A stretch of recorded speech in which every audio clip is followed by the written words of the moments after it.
ଜଗନ୍ନାଥ ହୋ କିଛି ମାଗୁ ନାହିଁ ତୋତେ ହେ ଜଗନ୍ନାଥ ଧନ ମାଗୁ ନାହିଁ ଜନ ମାଗୁ ନାହିଁ ମାଗୁଛି ସରଧା ବଲିରୁ ହାତେ।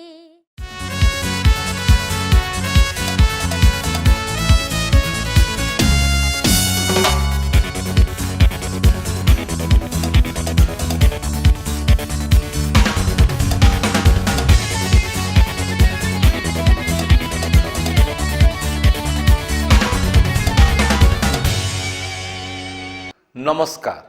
बेटी बचाओ बेटी पढ़ाओ यही स्लोगान एबे आंदोलनर रूप नहीं। एथिपाई झील मैंने आउ निजकू घरर चारि कांथ भितर आबद्ध करी रखुना अनेक एबे आगे आसिले पाठ पढ़ाई हेले केवल पाठ तो पढ़ले हेब नहीं, पाठ सहित अन्य किछि गुण रहिबा दरकार जाफल कि से झीटी आकर्षणर केन्द्रबिंदु साजिप आउ चर्चार परदी भितर को मध्य आसीपर। आज सेमिति जड़े झील आम सहित अतिथि रूपे जोड़ी होती मुहर शुणा तांकर सफलतार कहानी मुहर शुणा तांकर जदि किछि रही है तिक्त अनुभूति आउ मधुर अनुभूति। सी होती प्रीति मंजरी प्रतिनिधि। प्रीति कार्यक्रम आम स्वागत करुचु।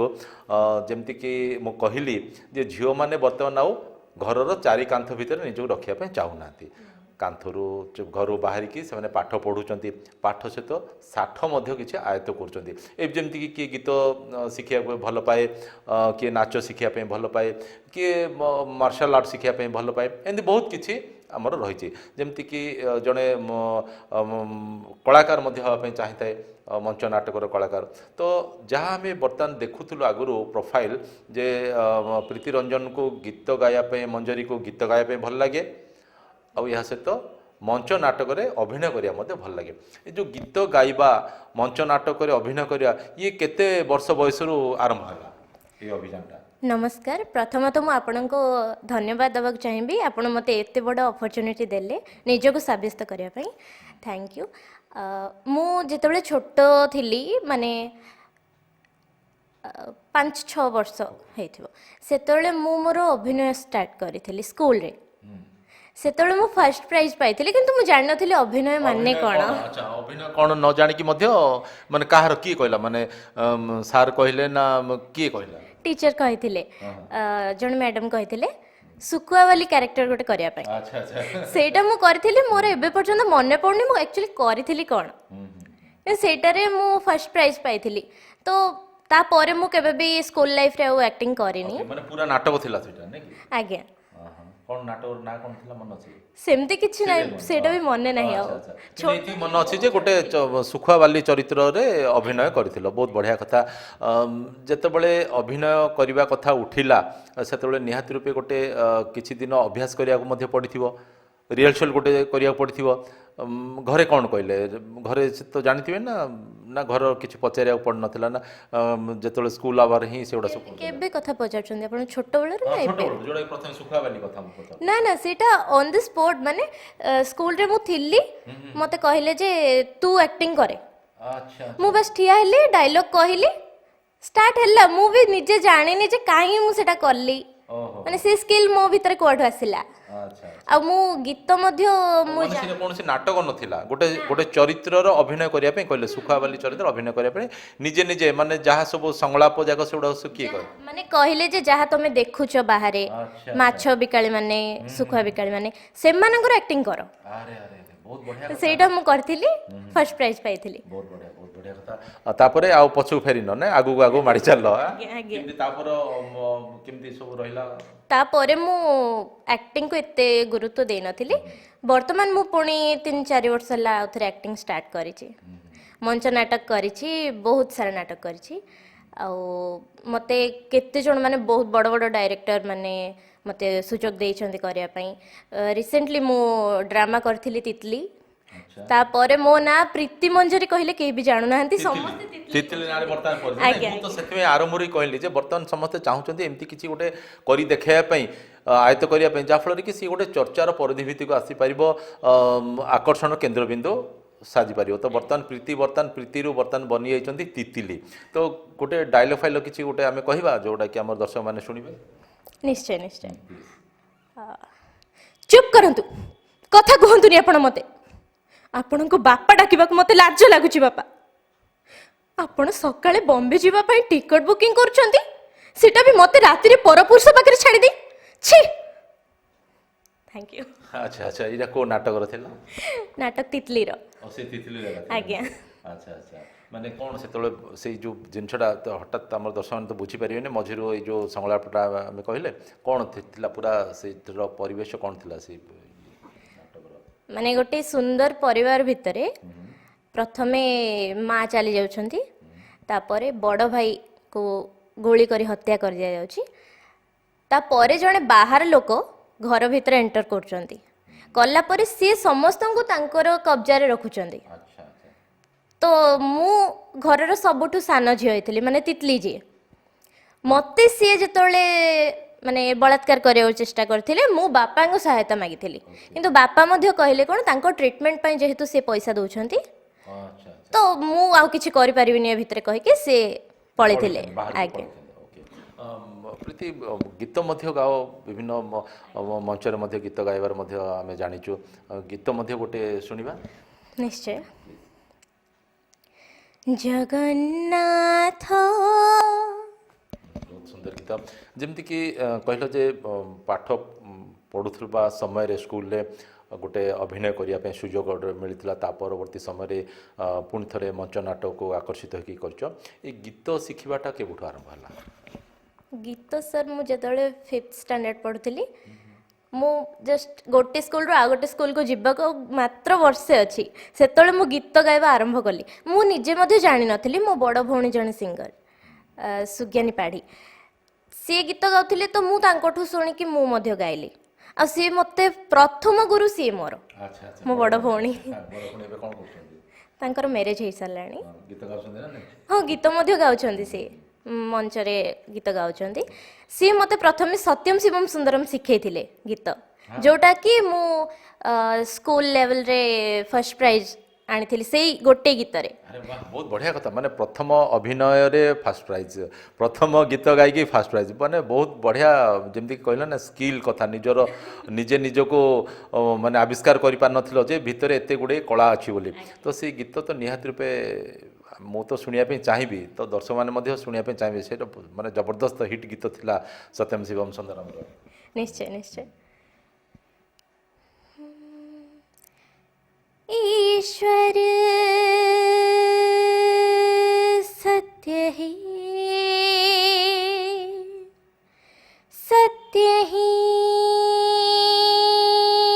शिव है, शिव ही सुंदर है। जागो उठ कर देखो, जीवन ज्योत उजागर है।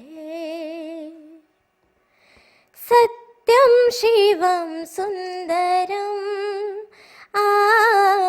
सत्यम शिवम सुंदरम। Thank you. बहुत बढ़िया। जिते प्रथमे गीतटी गाइल, माने बड़ भौणी तो शिखेले, शिखला परे स्टेज जिते गीतटी गाइल, से निजर कॉन्फिडेंस लेवलटा केते बढ़ी पार्थिला जे ना आगु को जहाँ सब आसिले भी मो आगु को ये प्रकार प्रतिबंध जहाँ भी आसो ताको काट करके आगु बढ़ी बोली सेटा केमती आसला? आज्ञा एक्चुअली टीचर मानकर जो सहायता मिलिला जे तू भल करि परिबु, से माने एनकरेज करले मते, तू गीत भल गाउछु, आगु आउरी भल गाई परिबु, तू शिखे बोली कहले। किंतु दुर्भाग्यवशत मते शिखिया पय सेतळे सुजोग मिल नथिला। मो एबे 5 वर्ष होला शिखिबा स्टार्ट करिछि गीत, किंतु आगरो गीत स्टेज शो करूथिली, मु केबे मेलोडी चढ़ी नथिली स्टेज। एबे गोटे 4-5टा प्रोग्राम मात्र करिछि। ଭଜନ ମାନେ ଘରେ ବି ବାବା ମାମା ସବୁ ଖୁସି ହଉଛନ୍ତି ନା ଝିଅ ଗୀତ ଗାଇଲେ ସବୁ? ବାବା ମାମାଙ୍କ ସ୍ୱପ୍ନ ଯେ ମୁଁ ପ୍ଲେବ୍ୟାକ୍ ସିଙ୍ଗର ହୁଏ। ଆରେ ବାହ ବହୁତ ବଢିଆ କଥା। ସେମାନଙ୍କୁ ବହୁତ ପସନ୍ଦ କାହିଁ ମୋ ଦିଦି ଗୀତ ଗାଆନ୍ତି, ମୋ ବଡ଼ ଭାଇ ମଧ୍ୟ ଗୀତ ଗାଆନ୍ତି, ମୁଁ ମଧ୍ୟ ଗୀତ ଗାଏ। କିନ୍ତୁ ସେ ଦୁଇ ଜଣଙ୍କର କାମ ପ୍ରେସର, ଦିଦିଙ୍କ ମ୍ୟାରେଜ୍ ଲାଇଫ୍, ତାପରେ ସେମାନେ କଣ୍ଟିନ୍ୟୁ କରିପାରିଲେନି। ତ ମୋ ଦିଦି ଭାଇ ମଧ୍ୟ ଚାହାନ୍ତି ଯେ ମୁଁ ପ୍ଲେବ୍ୟାକ୍ ସିଙ୍ଗର ହୁଏ। ଆଚ୍ଛା ଗୋଟେ ସଙ୍ଗୀତ ପରିବାର ମାନେ ଭାଇ ଭଉଣୀ ସବୁ ଗୀତ ଗାଉଛ, ମୋ ବାବା ମାମା ହଉ କିମ୍ବା ଜେଜେବାପାଙ୍କର ସେଇ ଲୋକ ସେମାନଙ୍କର ହଉ କିମ୍ବା ଅଜା ଆଈଙ୍କର ସେଇମାନଙ୍କର ସେମିତି କିଏ ଅଛନ୍ତି କି ଗୀତ ଗାଇବାର କଳାକାର? କଳାକାର ତ ମାନେ ସେମିତି କେହି ନାହାନ୍ତି, କିନ୍ତୁ ମୋ ଜେଜେମା ବହୁତ ଭଲ ଗୀତ ଗାଉଥିଲେ। ରହିଛି ଆଉ ନାତୁଣୀ ଆସିଛି ତାହେଲେ ଆଉ ଆଜ୍ଞା, ଜେଜେମା ଭଲ ଗୀତ ଗାଉଥିଲେ। ସେ ସବୁବେଳେ ଗୋଟେ ହିନ୍ଦୀ ଗୀତ ଗାଆନ୍ତି, ମାନେ ତାଙ୍କୁ ହିନ୍ଦୀ ଜଣା ନଥିଲା କିନ୍ତୁ ତଥାପି ସେ ଗୋଟେ ଗୀତ ଗାଆନ୍ତି, ରାଜ କପୁର ସାର୍ଙ୍କର ଗୋଟେ ଗୀତ ଗାଆନ୍ତି। ଗୀତଟା ଠିକ୍ ସେ ମନେ ପଡ଼ୁନି, ବହୁତ ବଢ଼ିଆ ଗାଆନ୍ତି ସେ। ସେ ଏବେ ଆଉ ନାହାନ୍ତି କିନ୍ତୁ ତାଙ୍କ ସେ ସ୍ମୃତିଟା ରହିଯାଇଛି ନା, ବହୁତ ବଢ଼ିଆ କଥା। ପ୍ରତି ଯେମିତିକି ପାଠ ମଧ୍ୟ ବର୍ତ୍ତମାନ ପଢ଼ୁଛ, ସେ ଭିତରେ ବିଭିନ୍ନ ସ୍ଥାନରେ ଯେଉଁ ସାଂସ୍କୃତିକ କାର୍ଯ୍ୟକ୍ରମ ଗୁଡ଼ିକ ହେଉଛି ସେଠିକୁ ଯାଉଛ, ଷ୍ଟେଜ୍ ଶୋ ମଧ୍ୟ କରୁଛ, ଏସବୁ ଭିତରେ ଆଉ କ'ଣ ଚିନ୍ତା କରୁଛ ଯେ ଆଗକୁ ବଢ଼ିବା ପାଇଁ ଆଉ କ'ଣ ସବୁ ଲକ୍ଷ୍ୟ ରହିଛି? ଲକ୍ଷ୍ୟ କହିଲି ସାର୍, ମୁଁ ପାଠ ପଢ଼ୁଛି ସତ, ଆଗକୁ ମଧ୍ୟ ପଢ଼ିବି, ପିଜି କରିବି କି ଯାହା ବି କରିବି, କିନ୍ତୁ ପାଠରେ ମୋର ଫୋକସ୍ ଅଛି। କିନ୍ତୁ ମୁଁ ପାଠରେ ଆଗକୁ ଯିବାକୁ ଚାହୁଁନି, ମାନେ ମୁଁ ଚାକିରି ବାକିରି କରିକି ଏମିତି ଆଗକୁ ଯିବାକୁ ଚାହୁଁନି। ମୋର ଗୀତ ଲାଇନ୍ ଆଉ ଆକ୍ଟିଂ ଲାଇନ୍ରେ ମୁଁ ଆଗକୁ ବଢ଼ିବା ପାଇଁ ଚାହୁଁଛି। ମୁଁ ଚାହୁଁଛି ଗୋଟେ ପ୍ଲେବ୍ୟାକ୍ ସିଙ୍ଗର ହେବା ପାଇଁ, ଆଉ ଗୋଟେ ମାନେ ଭଲ ଆକ୍ଟ୍ରେସ୍ ହେବା ପାଇଁ। ଆଚ୍ଛା, ସେଥିପାଇଁ ଯେଉଁ ଗୋଟେ କୁହାଯାଏ ଯେ ସମସ୍ତଙ୍କୁ ତାଙ୍କର ଯାହା ସବୁ ଲକ୍ଷ୍ୟ ରହିଥାଏ ତାକୁ ହାସଲ କରିବା ପାଇଁ ବେଳେବେଳେ ଗୋଟେ ସୁଯୋଗ ଆସିଥାଏ, ସେମିତି ସୁଯୋଗ କିଛି ଆସିଲାଣି କି? ବର୍ତ୍ତମାନ ପର୍ଯ୍ୟନ୍ତ ଆସିନି, କିନ୍ତୁ ଆଗକୁ ନିଶ୍ଚୟ ଆସିବ। ଯେଉଁ ବିଭିନ୍ନ ରିଆଲିଟି ଶୋ ହେଉଛି, ଚେଷ୍ଟା କରିଛ କେବେ ସେ ରିଆଲିଟି ଶୋରେ ଯାଇକି ପାର୍ଟିସିପେଟ୍ କରିବା ପାଇଁ, ନିଜର ପ୍ରତିଭା ଯାହା ଅଛି ତାକୁ ପ୍ରଦର୍ଶନ କରିବା ପାଇଁ? ଯାଇଛି ସାର୍, ଦୁଇ ତିନିଟା ରିଆଲିଟି ଶୋ ଯାଇଛି, କିନ୍ତୁ ସେମାନେ ଦେଖନ୍ତି ମଧ୍ୟ କିନ୍ତୁ ରିଜେକ୍ଟ କରିଦିଅନ୍ତି। ଗୋଟେ ଜାଗାରେ ମୁଁ ସିଲେକ୍ଟ ମଧ୍ୟ ହେଇଥିଲି କିନ୍ତୁ ମୁଁ ଯାଇପାରିଲିନି, ମୋର ପଢ଼ାପଢ଼ି, ମୋର ଏକ୍ଜାମ୍ ଟାଇମ୍ ଥିଲା ସେତେବେଳେ, ମୁଁ ଯାଇପାରିଲିନି। ତ ଯେତେବେଳେ ଗୋଟେ ଜାଗାରେ ରିଜେକ୍ଟ କଲେ, ଗୋଟେ ଜାଗାରେ ସିଲେକ୍ଟ କଲେ, ଏଇ ଦୁଇଟା ଯାକ ଯେତେବେଳେ ଆମେ ମାପିବା, ତୋଲିବା, ମନରେ କ'ଣ ଆସୁଛି ଭାବନା? ଯେତେବେଳେ ରିଜେକ୍ଟ ହେଇଯାଇଥିଲି ସେତେବେଳେ ତ ଭାବିଲି ନାଇଁ ମୋ ଦ୍ୱାରା ହବନି ବୋଧେ, ମୁଁ ଛାଡ଼ିଦେବି। ଆଜ୍ଞା, ଫୁଲ୍ ଷ୍ଟପ୍ ପକେଇଦେବି, ମୁଁ ସେଇଟା ଭାବିଥିଲି। କିନ୍ତୁ ତାପରେ ଭାବିଲି ଆରେ ଆଜି ଯଦି ମୁଁ ରିଜେକ୍ଟ ହେଲି ତାହେଲେ ମୋତେ ଆହୁରି କିଛି ଶିଖିବାର ଅଛି, ଶିଖିକି ମୁଁ ଆଗକୁ ବଢ଼ିଲେ ହିଁ କାଲି ସିଲେକ୍ଟ ହେଇପାରିବି ମୁଁ। ଓକେ, ତ ବର୍ତ୍ତମାନ କାହା ପାଖରେ ବିଧିବଦ୍ଧ ଭାବେ ତ ଗୋଟେ ଶିକ୍ଷା ନେବାକୁ ପଡ଼ିବ ନା, ଏମିତି ତ ନୁହଁ ଯେ କେଉଁଠୁ ଗୋଟେ ଗୀତ ଶୁଣିକି କିମ୍ବା ଦେଖିକି ଆମେ ତାକୁ ଆୟତ୍ତ କରିବା। ତା'ର ଯାହା ସବୁ ରହିଛି ତାକୁ ଆମେ ବିଧିବଦ୍ଧ ଭାବେ ଶିକ୍ଷା କରିବାକୁ ପଡ଼ିବ। ସେମିତି କିଏ କିଛି ନିର୍ଦ୍ଦିଷ୍ଟ ଗୁରୁ ବର୍ତ୍ତମାନ ରହିଲେଣି? ପ୍ରଥମେ ମୁଁ ଯାହାକୁ ଗୁରୁ ରୂପରେ ମାନେ ଇଏ କରିଥିଲି ସେ ହେଉଛନ୍ତି ଏମ୍ ମାଧବ ପାତ୍ର ସାର୍। ତାଙ୍କ ପାଖରୁ ପ୍ରଥମେ ଶିଖିଥିଲି, ଓଡ଼ିଶୀ ଶିଖୁଥିଲି। ତାପରେ ମୁଁ ଗଞ୍ଜାମ କଳା ପରିଷଦରେ ଗୁରୁ ଗନ୍ଧର୍ବ ଜେନାଙ୍କ ପାଖରୁ ଶିଖୁଛି, ଏବେ ବର୍ତ୍ତମାନ ମଧ୍ୟ ଶିଖୁଛି। ମୁଁ ମୋର 3rd ଇୟର୍ ଚାଲିଛି। କ'ଣ ଯେଉଁ ଗୀତ ଯାକ ମାନେ କ'ଣ ଶାସ୍ତ୍ରୀୟ ସଙ୍ଗୀତ, ଭଜନ, ଆଧୁନିକ, ଏସବୁ ତ ବହୁତ କିଛି ତା'ର ରହିଛି, ଦିଗ ରହିଛି, କେଉଁଟାକୁ ବେଶୀ ଭଲ ଲାଗେ? ଅଭିମାନିନୀ ଅମାନିଆ ଢେଉ, ଅଭିମାନିନୀ ଅମାନିଆ ଢେଉ, ନାଚି ନାଚି ନାଚି যায় সিহরায় তনু মন, ফুল কুমারী মুহ ফুলে ফুলে খোঁজে,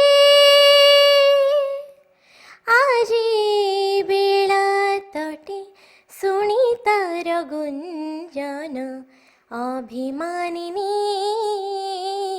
অমানিয়া ঢেউ, নাচি নাচি নাচি যায় সিহরাই তনু মন। ବହୁତ ବଢ଼ିଆ ଗାଉଛ। ଯେମିତିକି ସ୍କୁଲ ସମୟରେ କହିଲ ଯେ ସେତେବେଳେ ଗୋଟେ ସୁଯୋଗ ମିଳିଥିଲା ଅଭିନୟ କରିବା ପାଇଁ କଲେଜରେ ପାଠ ପଢ଼ିଲା ଭିତରେ ସେମିତି କିଛି ଆସୁଛି ସୁଯୋଗ ଯେ କଲେଜର ବିଭିନ୍ନ ଯେଉଁ ଫଙ୍କସନ୍ ଗୁଡ଼ିକ ହେଉଛି କାର୍ଯ୍ୟକ୍ରମ ହେଉଛି ସେଠି ଗୀତ ଗାଇବା ପାଇଁ କିମ୍ବା ଅଭିନୟ କରିବା ପାଇଁ? କଲେଜରେ ଗୁଡ଼ାଏ ପ୍ରୋଗ୍ରାମରେ ମୁଁ ପାର୍ଟିସିପେଟ୍ କରିଛି କମ୍ପିଟିସନ୍ ବଗେରାରେ। ତ ସବୁବେଳେ ଦେଖେ ମୁଁ ଯେ ସେଠି ପଲିଟିକ୍ସ ପଶିଯାଏ ସେ ଭିତରେ ମାନେ ମୋଠୁ ଜଣେ ମୁଁ ଗର୍ବ କରି କହୁନି କିନ୍ତୁ ମୋଠୁ ବି ଜଣେ ଭଲ ଗାଇ ନଥିବ ସେ ଫାର୍ଷ୍ଟ ହେଉଛି ଯେହେତୁ ସାଇନ୍ସର ବସିଥାଉଛନ୍ତି ଟିଚର ମାନେ ଲେକ୍ଚର ମାନେ। ଟିକେ ବହୁତ ବଡ଼ ଟିକେ ମାନେ ଆରୋପ ହେଇଯାଉଛି ପରା ଏଇଟା। ନା ଆରୋପ କିଛି ନାହିଁ ଯୋଉଟା ସତ ମୁଁ ସେଇଟା କହେ। ସେଇଥିପାଇଁ ସାର୍ ମୋର ମାନେ ପ୍ରାୟ ଜାଗାରେ ଶତ୍ରୁ ଅଛନ୍ତି। ମୋ ବୟସ ସେତେ ନୁହେଁ ଶତ୍ରୁ ଗଢ଼ିଦେଲା ଭଳିଆ କିନ୍ତୁ ମୋର ପ୍ରାୟ ଶତ୍ରୁ ଅଛନ୍ତି। ମୁଁ ଯାହା ବି କହେ ସିଧା କହିଦିଏ। ମାନେ ସତ ମାନେ ତମେ ଫିଲ୍ କରୁଛ ଯେ ନାଇଁ ମୁଁ ଏଇଟା ସତ କହୁଛି ବୋଲି କିନ୍ତୁ ଯେଉଁମାନେ ବିଚାରକ ଥାଆନ୍ତି ସେମାନେ ତ କହିବେ ନା ନାଇଁ ଆମେ ଏଇ ଦିଗ ଗୁଡ଼ିକ ଦେଖିଲୁ ଆମେ ଜଜ୍ କଲୁ କାରଣ ଜଜ୍ ମାନେ ଯାହା କହିବେ ସେଇଟା ହିଁ ଫାଇନାଲ୍ ତ ତାକୁ ତ ଆମକୁ ଗ୍ରହଣ କରି ନେବାକୁ ପଡ଼ିବ। ମୁଁ ସେଇଟା ଗ୍ରହଣ କରୁଛି ମଧ୍ୟ କିନ୍ତୁ ଲାଷ୍ଟ ଟାଇମ୍ ଯେଉଁ ମୁଁ କମ୍ପିଟିସନରେ ପାର୍ଟିସିପେଟ୍ କରିଥିଲି ଏବଂ ମୁଁ ସେକେଣ୍ଡ ହେଇଥିଲି ଯିଏ ଜଣେ ଫାର୍ଷ୍ଟ ହେଇଥିଲେ ତାଙ୍କୁ ମୁଁ ଭଲସେ ଜାଣିଛି ଆଉ ସେ ମୋଠୁ ବି ଆହୁରି ଭଲ ଗୀତ ଗାଆନ୍ତି। ସେଇଟା ଖୁସି ଲାଗିଲା ନା ଖୁସି ଲାଗିଲା ବହୁତ ବଢ଼ିଆ କଥା ଠିକ୍ ଅଛି। ଏମିତି ବେଳେବେଳେ ମଧ୍ୟ ହୋଇଯାଏ ବେଳେବେଳେ ମଧ୍ୟ ଭୁଲ ଭଟକା ମଧ୍ୟ ହୋଇଯାଏ ସେ ଭୁଲ ଭଟକାକୁ ପଛରେ ପକାଇକି ଆମକୁ ଆଗକୁ ବଢ଼ିବାକୁ ପଡ଼ିବ। ତ ବର୍ତ୍ତମାନ ଗୋଟେ ପଟେ ଗୋଟେ ସଙ୍ଗୀତକୁ ନେଇକି ତୁମର ଅଭ୍ୟାସ ଜାରି ରଖିଛ ଗୋଟେ ସ୍ୱପ୍ନ ମଧ୍ୟ ଦେଖୁଛ ଯେ ପ୍ଲେବ୍ୟାକ୍ ସିଙ୍ଗର ହେବ ବୋଲି ଭଗବାନ କରନ୍ତୁ ଜଗନ୍ନାଥ କରନ୍ତୁ ଆଶୀର୍ବାଦ ଦିଅନ୍ତୁ। ଆଉ ଏହା ସହିତ ଯେଉଁ ମଞ୍ଚ ନାଟକରେ ଯେଉଁ ଅଭିନୟ କରୁଛ ନା ତାକୁ ମଧ୍ୟ ସେମିତି ଜାରି ରଖିବ ନା ସେଇଟାକୁ ଟିକେ କମା ଫୁଲ୍ ଷ୍ଟପ୍ ପଡ଼ିବ? ନା ସାର୍ ସେଇଟା କେବେ ବି ଫୁଲ୍ ଷ୍ଟପ୍ ପଡ଼ିବନି କାହିଁକି ଆକ୍ଟିଂ ଆକ୍ଚୁଆଲି ଘରେ ମୋତେ ମନା କରୁଥିଲେ ବାବା ମାମା ମନା କରିଥିଲେ ଯେ ଗୀତ ତ ଗାଉଛୁ ଗୀତ ଗା ତ ଆକ୍ଟିଂ କାହିଁ କରିବୁ କିନ୍ତୁ ଆକ୍ଟିଂଟା ଆକ୍ଚୁଆଲି ମୋର ଇଚ୍ଛା ଅଛି। ମାନେ ଗୋଟେ ବାପା ମାଙ୍କ ଇଚ୍ଛାରେ ଗୋଟେ ହେଉଛି ନିଜ ଇଚ୍ଛାରେ ଗୋଟେ ହେଉଛି ନାଇଁ? ଆଜ୍ଞା ଆଜ୍ଞା ମୋର ଇଚ୍ଛା ଅଛି ଯେ ଆକ୍ଟିଂ ମୁଁ କରିବି କିଛି ନହେଲେ ମଧ୍ୟ ବ୍ରହ୍ମପୁର ଭିତରେ ବି ମୁଁ କରିବି। ବାହାରକୁ ଯିବା ଦରକାର ବାହାରକୁ ସୁଯୋଗ ମିଳିଲେ ଯିବି ମନା ନାହିଁ କିନ୍ତୁ ବ୍ରହ୍ମପୁର ଭିତରେ ଆଟଲିଷ୍ଟ କରିବି ଟିକେ ଆକ୍ଟିଂ ମୋର ବହୁତ ପସନ୍ଦ। ଆଚ୍ଛା ସେ ଯେମିତିକି ଗୀତ ଗାଇକି ଗୋଟେ ସ୍ୱପ୍ନ ଦେଖିଛ ଚାହୁଁଛ ମଧ୍ୟ ଯେ ମୁଁ ଗୋଟେ ପ୍ଲେବ୍ୟାକ୍ ସିଙ୍ଗର ହେବି ବୋଲି ତା ଅର୍ଥ ଗୋଟେ ବ୍ରାଣ୍ଡ ଗୋଟେ ହେଇଯିବ ନା ପ୍ରୀତି ମଞ୍ଜରୀ ବୋଲି ଗୋଟେ ବ୍ରାଣ୍ଡ ହେବ। ଓକେ ତ ସେମିତି ଅଭିନୟକୁ ନେଇକି ମଧ୍ୟ ସେମିତି କିଛି ଚିନ୍ତା କରୁଛ କି ଆଗକୁ ଟିକେ? ଅଭିନୟ ଉପରେ କହିବାକୁ ଗଲେ ସେତେ ଗୁରୁତ୍ୱ ନାହିଁ କାହିଁକି ମୋତେ ମଞ୍ଚ ନାଟକ ବହୁତ ପସନ୍ଦ। ନିଜ ଖୁସି ପାଇଁ ଆଜ୍ଞା ନିଜ ଖୁସି ନିଜ ସଉକ ପାଇଁ ମୁଁ କରେ ଆଉ ଅଭିନୟରେ ଏମିତି ଆଗକୁ ବଢ଼ିବ ସେମିତି କିଛି ନାହିଁ। ବଢ଼ିଆ କଥା। ଆଉ ଡାଇଲଗ୍ ଆଉ ଗୋଟେ କିଛି ଗୋଟେ ମନେ ପଡ଼ୁଛି କି କହିଲା ଭଳିଆ ଡାଇଲଗ୍? ଆଜ୍ଞା ନାଟକ ମଣିମାନ୍ତେର ଯାହାକି ମୁଁ ପ୍ରଭୁ ଜଗନ୍ନାଥଙ୍କର କ୍ୟାରେକ୍ଟର ପ୍ଲେ କରିଥିଲି। ମୁଁ ମୋ ବନ୍ଧୁକୁ କହୁଛି କି କଥା କହୁଛ ବନ୍ଧୁ ମୁଁ ତ ସର୍ବତ୍ର ବିଦ୍ୟମାନ ଏ ଆକାଶ ପାଣି ପବନ ମୁଁ ତ ସବୁ ଜାଗାରେ ଅଛି ତମେ କ'ଣ ମୋତେ ଜାଣିପାରୁନ? ତ ସେ ମୋତେ ପଚାରୁଛି ଏମିତି କ'ଣ ଆଲୁର ବାଲୁର କଥା ଗୁଡ଼ା କହୁଛ ଯେ ମୁଁ କିଛି ବୁଝିପାରୁନି। ତ ମୁଁ ତାକୁ କହୁଛି ନା ବନ୍ଧୁ ତମେ ବୁଝିପାରିବନି କାହିଁକି କହିଲ ଯାହା ମୋ ବୟସ ତାହା ତମ ବୟସ କିନ୍ତୁ ବୁଦ୍ଧିରେ ତମଠୁ ମୋ ଟିକେ ଅଧିକା। ବହୁତ ବଢ଼ିଆ ଏମିତି ହସୁଥାଅ ଏମିତି ଗୀତ ଗାଉଥାଅ ଅଭିନୟ ମଧ୍ୟ କରୁଥାଅ ଏହା ହିଁ ଆମେ କାମନା କରିବା କାରଣ ଇଏ ହିଁ ଜୀବନ ବୋଲି କୁହାଯାଇପାରେ। ହସ ଖୁସିରେ ଆମେ ଯେତେବେଳେ ଆଗକୁ ବଢ଼ିବା ତାହେଲେ ସମାଜରେ ଆମେ ଗ୍ରହଣୀୟ ହୋଇପାରିବା ଆଉ ମଣିଷ ପରି ମଣିଷଟିଏ ମଧ୍ୟ ଆମେ ହୋଇପାରିବା। ଆଜିର ପ୍ରସଙ୍ଗକୁ ଏଇଠି ରଖିବା ଆପଣ ସାଥୀ ପ୍ରକାଶ ପରିଡ଼ା ବିଦାୟ ଦିଅନ୍ତୁ। ପୁଣି ଥରେ ଆଉ ଏକ ପ୍ରସଙ୍ଗ ନେଇ ଆପଣଙ୍କ ସହିତ ଆମେ ଯୋଡ଼ି ହେବୁ। ନମସ୍କାର।